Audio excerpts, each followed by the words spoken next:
I'm Joelle Gehring from Michigan State University, and I would also like to thank our hosts for inviting us and having us all in the same room. In my opinion, this is where progress is made. We can find where our similarities are and realize that we all are working in some way in the same goals. We all value Lake Michigan. We have children that we both want a better future for, or we all want a better future for, and so we can focus on those similar goals and figure out ways that are realistic and progressive, that we can resolve where the potential conflicts are and move forward in a sustainable way.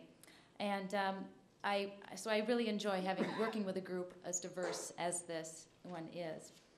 Our organization, Michigan Natural Features Inventory, we do a lot of pre-construction work to look at, right now we're looking at mainly onshore areas to look at what are the potential risks of developing a wind farm in a particular area.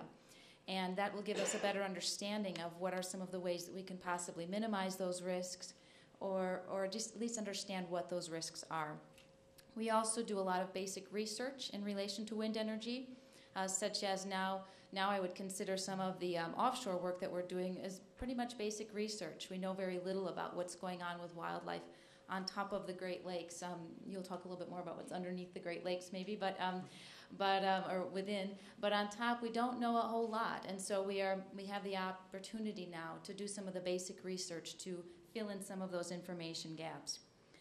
We also, I'm proud to be part of our organization and work with wind energy in part because we are doing our best to bring together industry, regulatory agencies, and scientists to, as I said earlier, resolve some of these potential conflicts, learn more about them, and then educate everyone and learn in the process from industry and from the regulators so that we're not blindly talking through a brick wall. We're actually communicating. And those are some of the goals of our program at Michigan Natural Features Inventory of Michigan State University. And as far as the issues related to wildlife, some of the main points that I want to communicate tonight is that we know something about onshore wind energy. We know very little about the potential impacts of offshore wind energy development. We know that there are about 2.3 birds per turbine per year onshore, and about 3.4 bats onshore. But we know that doesn't necessarily equal. It probably doesn't equal what we would see offshore. Some species groups, such as raptors, birds of prey, they're not flying over the Great Lakes, and so it'll probably be pretty safe for them. Offshore wind energy will probably not have a big impact. Waterfowl, that's something we maybe need to focus on and learn more about, and that's what we're trying to do now so that we can understand where some of those concentration areas are and how we can potentially avoid them and what those impacts might be.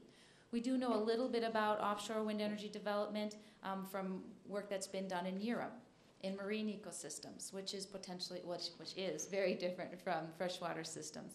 And so we understand that some of the waterfowl in these marine systems are actually avoiding wind farms. That's wonderful at a certain level. But we also need to realize that if that area was important for their stopover sites during migration, we don't want them to avoid it. Migration is tough enough the way it is. We don't need to preclude them or eliminate them from some of their stopover sites. So those are some of the things that we need to understand better so that we can work together with industry, because we heard wind energy generation is not going away, and it probably shouldn't. We need sustainable green energy, but let's work together and make sure that we can do it in a sustainable way. And so those are some of the things that we are working toward through the work of Michigan Natural Features Inventory.